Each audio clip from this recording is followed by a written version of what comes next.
Assalamualaikum warahmatullahi wabarakatuh. Sekalian, bagaimana kabar kalian hari ini?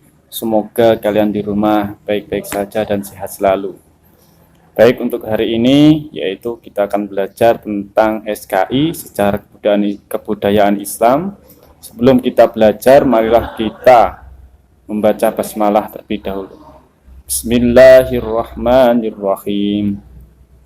Baik, untuk pertemuan kali ini kita akan membahas tentang bab 1, yaitu Nabi Muhammad berdakwah di Mekah. Jadi kita akan membahas bab 1 yang judulnya dakwah Nabi Muhammad atau Nabi Muhammad dakwah di Mekah. Yang pertama yaitu pengertian dakwah. Jadi dakwah itu pengertiannya yaitu mengajak orang lain kepada ajaran Allah. Jadi yang dinamakan dakwah itu mengajak orang lain, teman kita, saudara kita, yang mana itu orang tersebut belum baik dan kita ajak ke dalam kebaikan, yaitu bertakwa kepada Allah. Jadi kalian bisa mempraktikkan juga, yaitu mengajak teman-teman kalian yang mungkin masih tingkah lakunya kurang baik, kamu ingatkan, nah itu juga termasuk dakwah. Dan di sini kita akan membahas tentang dakwah Nabi Muhammad. Jadi dakwah Nabi Muhammad itu dilakukan kepada bangsa Arab, khususnya pada waktu itu, yaitu suku Quraisy. Karena apa? Karena di suku Quraisy tersebut, bangsa Arab tersebut pada waktu itu melakukan perbuatan yang bertentangan dengan ajaran yang dibawa oleh Nabi Muhammad. Jadi pada waktu itu Nabi Muhammad berdakwah di Mekah, yaitu suku Quraisy. Karena apa? Memang tingkah lakunya sangat menyimpang dengan ajaran Islam. Contohnya yaitu mereka menyembah berhala. Berhala itu patung. Jadi patung itu dituhankan, tidak menyembah Allah tapi menyembah patung. Contohnya lagi, mereka minum minuman khamr atau minuman keras seperti arak dan lain sebagainya, dan memperbudak manusia. Jadi manusia itu diperbudak. Maksudnya bagaimana? Manusia itu diperbudak, disuruh memperkerjakan pekerjaan berat dan tidak dibayar. Itu namanya budak pada zaman dahulu.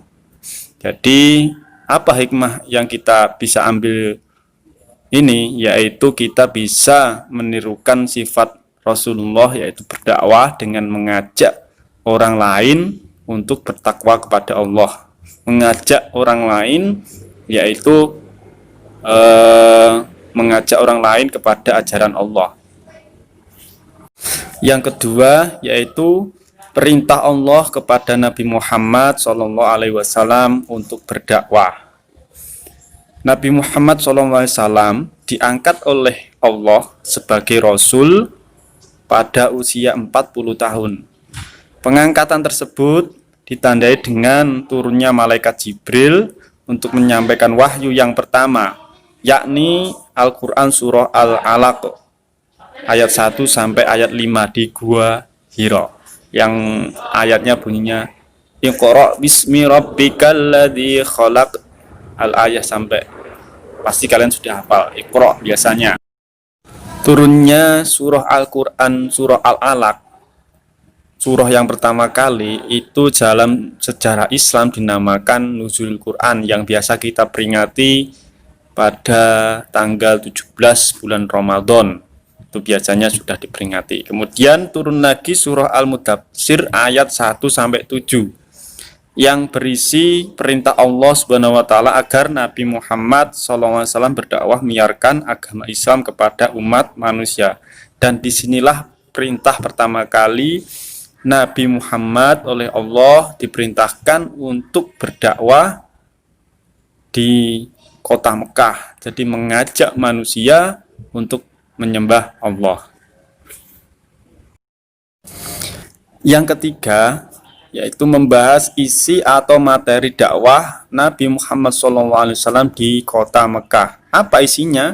Yang pertama, ajakan mengesahkan Allah Subhanahu wa taala atau tauhid kalau dalam agama Islam. Jadi ajakan mengisahkan Allah, ajakan kepada masyarakat Mekah untuk tidak menyembah berhala. Jadi pada waktu itu sangat banyak sekali yang menyembah berhala. Nah, pada waktu itu Nabi Muhammad diperintahkan untuk tidak menyembah berhala. Jadi diperintahkan agar masyarakat situ tidak menyembah berhala tetapi menyembah Allah. Itu isi yang pertama. Isi dakwah Nabi Muhammad yang kedua yaitu ajakan percaya pada hari kiamat. Nah, pada waktu itu juga di masyarakat kota Mekah atau Quraisy, semua masyarakat kebanyakan tidak percaya dengan adanya hari kiamat.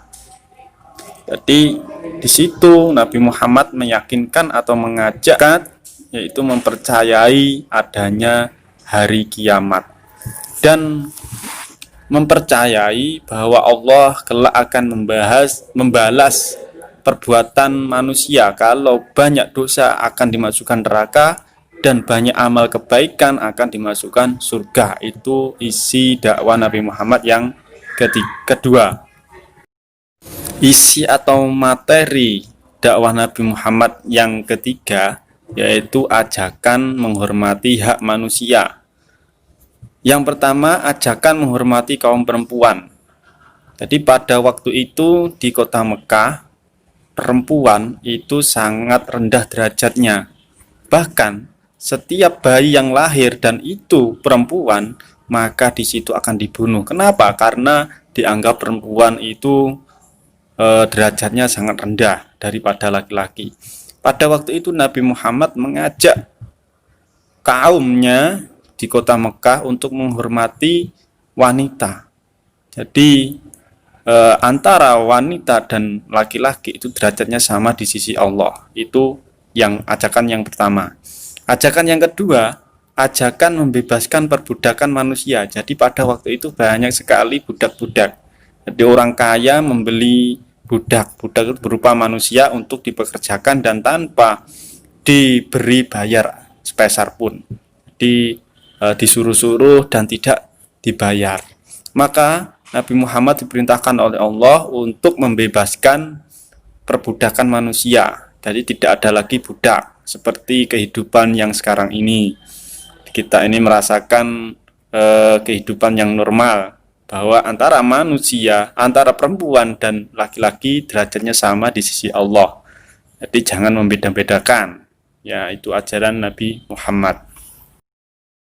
Setelah kita mempelajari isi atau materi dakwah Nabi Muhammad, sekarang yaitu kita membahas tentang cara dakwah Nabi Muhammad di kota Mekah. Caranya ada dua. Yang pertama yaitu dengan cara rahasia. Bagaimana maksudnya? Jadi Nabi Muhammad itu berdakwah dengan rahasia atau diam-diam. Nah, dakwah ini dilakukan pada kerabat dekatnya, keluarganya dan kerabat dekatnya lebih dahulu. Dakwah yang diam-diam ini atau rahasia ini berlangsung selama 3-4 tahun.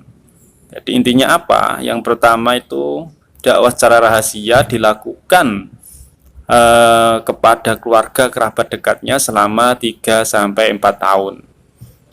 Untuk cara dakwah yang kedua yaitu secara terang-terangan.